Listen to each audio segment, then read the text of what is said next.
자, 이제 진짜 마지막입니다. 이제 일제시대 마지막. 이거 굉장히 수업하면서도 굉장히 불편했어요.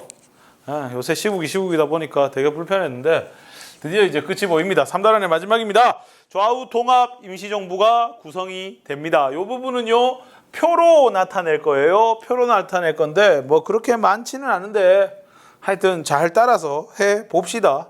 뭐 녹화를 해놓으니까 여러분들 입장에서는 되게 편할 거예요. 뭐 작년 재작년만 해도 요거 하고 나면 애들이 질문 엄청 많이 했거든요. 선생님 이거 어떻게 된 거예요? 라면서. 그리고 이 부분이 사실 책 보면은 이해하기가 되게 복잡한 부분들이 많습니다. 요거를 어떻게 하면 효과적으로 할까? 고민 끝에 생각해낸 거니까 한번 그냥 이렇구나라는 거 잘 따라오시기를 바라겠습니다. 자, 좌우 통합 임시정부, 결국에는 우리가 독립운동하는 걸 하나로 합치자 하는 얘기거든요.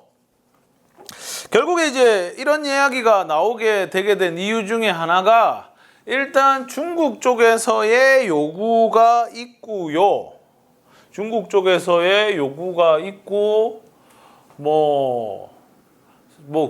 결국 양쪽에서 중국 쪽에서 생각했을 때는 양쪽에다가 이렇게 지원을 가려니까 좀 그거한 부분도 있고, 중국에서도 이때 보면은 이제 2차 국공합작이라고 해서 다시 국민당과 공산당이 합치거든요. 그래서 이제 우리도 합쳐서 하는 게 안 낫겠나 하면서 합치도록 권유를 하는 거지요. 자, 어떤 과정을 통해서 했는지 한번 보겠습니다. 이때 당시에 중국에 크게 두 가지 세력이 있었다라고 생각하시면 됩니다. 먼저 김구 쪽 세력. 김구 쪽 세력은 편의상 이제 임시정부 계열이지요. 뭐 편의상이 아니고 그냥 김구 쪽은 임시정부 계열이지요. 네. 그래가 애초에 이 친구들은 한국 독립당이라고, 한국 독립당 빨간색으로 할까? 파란색으로 할까? 파란색으로 할게요. 한국 독립당이라고 1930년대에 만들어요. 당이라는 걸 만들어. 한국 독립당이라는 게 결국에는 임시정부 그 자체입니다. 이때는. 한국 독립당이라고. 그래가 앞으로 보면 한국 독립당이라는 이름이 되게 자주 나와요. 그 전에 있었던 만주에 있었던 한국 독립당하고는 다른 겁니다. 네. 여기에는 멤버들이 이제 안창호라든가 조소앙, 이름이 좀 귀엽죠? 조소앙, 그다음에 김구, 요런 친구들이 모여서 만든 정당입니다. 지금 개념으로 하자면. 그리고 하나의 세력은 뭐냐면은 김원봉을 중심으로 한 과거의 의열단 계열입니다.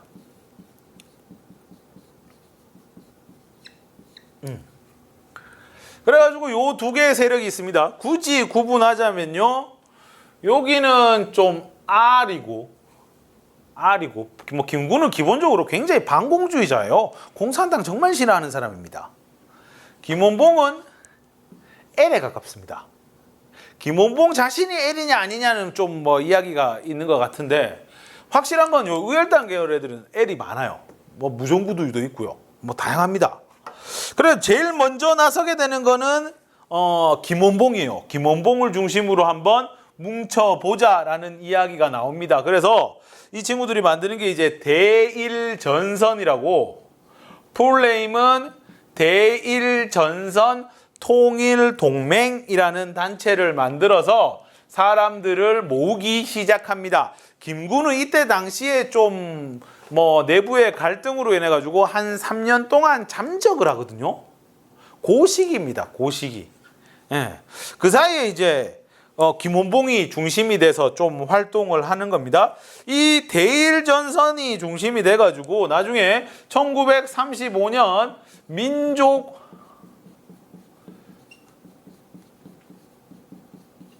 민족혁명당이라 하는 게 만들어집니다. 민족혁명당. 여기에는요, 기존에 있었던 한국 독립당 애들이 합류를 하고, 이후에 여기에는 또 누구도 들어오냐면은 만주에서 온 그 전에 한국 독립군 총사령관 대장 있지요. 지청천이라고. 이 사람도 요 민족혁명당에 합류를 합니다. 예. 그 이후에 김구는 올해 한 3년간의 잠적을 깨고 한국 국민당이라 하는 걸 만들면서 다시 이제 활동을 재개합니다. 얘가 11월이고요. 이 친구는 굳이 월을 적자면 야 이거 칸이 되겠나? 35년 7월입니다. 네, 35년 7월에 민족혁명당이 나오고 35년 11월에 한국국민당이 나옵니다. 이 민족혁명당 같은 경우에는 L과 R이 좀 합쳐진 형태였는데 근데 이 민족혁명당은 오래 가지는 못해요. 서로 이 안에서 주도권 싸움이 치열하거든요. 사회주의는 사회주의대로, 민족주의는 민족주의대로. 결국엔 이 사회주의, 결국에 야들이 합동이라고는 하지만, 통합이라고는 하지만 결국에는 의열달 계열이 힘이 셀 수밖에 없어요. 그래가지고 나중에 여기에서 민족주의 계열 친구들이 이탈을 하게 됩니다. 그 이탈을 하게 돼서 모이게 되는 게 김구를 중심으로 해서 다시 헤쳐 모이게 되는데 그게 광복 진선입니다. 1937년 8월달. 여기에는 뭐 조소왕, 지청천 이런 사람들이 합류를 하게 됩니다. 뭐 풀네임은요. 한국광복운동 단체 연합회라고 해가지고 그냥 이걸 우리가 축약해가지고 편의상 광복진선이라고 부르는 거예요. 알겠죠? 그러니까 얘들이 서로 손짓하는 겁니다. 이때 중국에서는요. 뭐 중일전쟁이 37년 7월에 벌어지고요. 뭐 국공합작, 2차 국공합작부터 해가지고 중국에서도 이제 계속 야 너가 합쳐라. 우리도 합쳤는데 너가 왜 그러냐. 합쳐라. 양쪽에 지원하기 힘들다. 아니 김구 임시정부는 지원했는데 의열단은 선생님 장제스랑 무슨 관계가 있습니까? 중국 국민당이랑. 그 전에 김원봉이 의열단 활동을 하면서 투쟁 방법을 개인에서 개인 투쟁 의열 활동에서 나중엔 이게 결국에는 무장 조직으로 만든다고 그랬죠. 그러면서 이 의열단 멤버들을 중국의 황뿌군관학교에 보낸다고 했잖아요. 그때 당시에 황뿌군관학교 교장이 누구냐면은 장제스예요. 그래서 두 사람한테 다 친해요. 네, 그런 관계입니다. 그래서 양쪽으로 지원하는 거고 결국에 지금 이때까지 딱 보면은 김구와 김원봉이 서로 자기 중심으로 합치자라면서 자꾸 러브콜을 하는 거예요. 나한테 온나? 아니다. 닌 나한테 온나? 그게 서로 그런 상황이라고 생각하면 됩니다. 이후 김원봉은요. 민족전선이라고 해가지고 민족전선이라고 해서 이게 37년 12월 달에 나오는데 조선민족전선연맹이라는 단체를 만들게 돼요. 나중에 여기에서 나중에 군사조직도 나오게 되는데 그게 그 유명한 조선의용대입니다. 1938년 항커우라는 도시에서 만들게 되는데 뭐 처음에는 100명 남짓으로 시작했는데 요게 최대 맥스가 한 340명까지 가는 군사 조직이 만들어집니다. 항커우라고. 여기는 이제 그 중국 대륙의 중부 지역으로 조금씩 옮겨가요. 왜?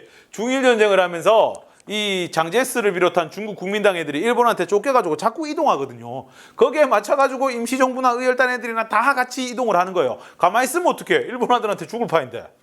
그죠? 그렇게 되는 거고 결국 그러다가 이제 김구는 다시 이 광복진선을 재조직해서 한국독립당, 그 전에 있었던 한국독립당을 다시 재건합니다. 뭐 한국독립당이라고 하지만 뭐 하나의 정당이자 곧 이게 임시정부예요. 쉽게 말하자면.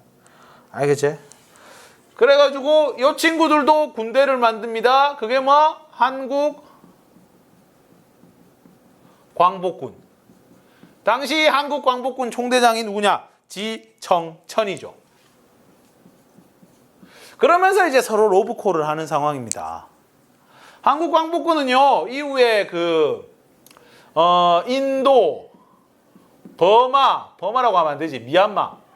인도, 미얀마 전선에 투입이 됩니다. 세계 태평양 전쟁의 일부였던 인도, 미얀마 전선에 투입이 되고요. 미국 OSS, 지금으로 치면 이게 CIA인가 뭐 그렇다고 하는데, 미국 OSS와 연합해서 국내 진공작전을 펼칠 계획을 세웠어요. 이거를 이제 다른 말로 이제 독수리 작전이라고 하는데, 실제로는 잘 안 됐죠. 왜? 그 전에 일본이 항복을 해버렸죠. 그래가지고 이거를 되게 아쉬워했다 하는 얘기인데, 뭐 나중에 이 한국 독립당에서는 건국강령 요게 1941년 11월 달이고요. 그리고 뭐 여기에는 이제 뭐가 반영되어 있냐면 삼균주의라고 조소왕 씨가 주장을 하는데, 이게 뭐냐면은 세계를 균등하게 하자.